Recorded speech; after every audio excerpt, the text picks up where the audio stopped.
विधान परिषदेची निवडणूक अखेर बिनविरोध, उद्या अधिकृत घोषणा होणार। भाजपचे 5, सेनेचे 2 तर राष्ट्रवादी आणि ठाकरे गटाचा प्रत्येकी 1 अर्ज वैध। बिनविरोध निवडीवर उद्या शिक्कामोर्तब।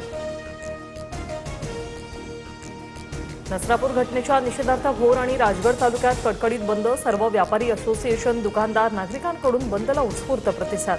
नराधमाला कठोर शिक्षा देण्याची मागणी। मुख्यमंत्र्यांच्या आश्वासनानंतर पीडितेवर रात्री उशिरा पुण्यातील वैकुंठ स्मशानभूमीत अंत्यसंस्कार। प्रकरण फास्ट ट्रॅक कोर्टात चालवण्याचे मुख्यमंत्र्यांचं आश्वासन। महाराष्ट्राच्या प्रशासकीय तिजोरीला 32,000 कोटींची गळती।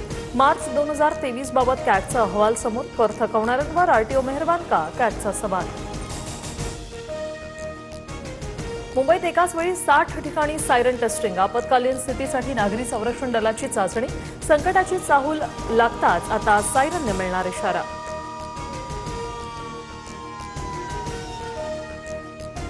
विदर्भात उद्यापासून 2 दिवस अवकाळी पावसाचा इशारा। गडचिरोली, चंद्रपूर, वर्धा आणि यवतमाळमध्ये वादळी वाऱ्यासह अवकाळीची शक्यता। हवामान खात्याकडून सतर्कतेचा इशारा। वर्धा ठरलं देशातील सर्वात उष्ण शहर। 44.5 अंशासह तापमानाचा नवा उच्चांक। तर विदर्भ, मराठवाड्यात पुढील 3 दिवस उकाडा कायम। नागरिकांना काळजी घेण्याचं आवाहन।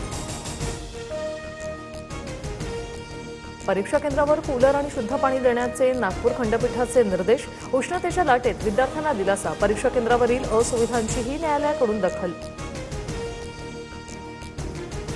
मुंबईत मंगळवारपासून 30 तास पाणी बंद। जलबोगद्याच्या कामामुळे शहरासह उपनगरात पाणी कपात। नागरिकांना पाणी जपून वापरण्याचं आवाहन।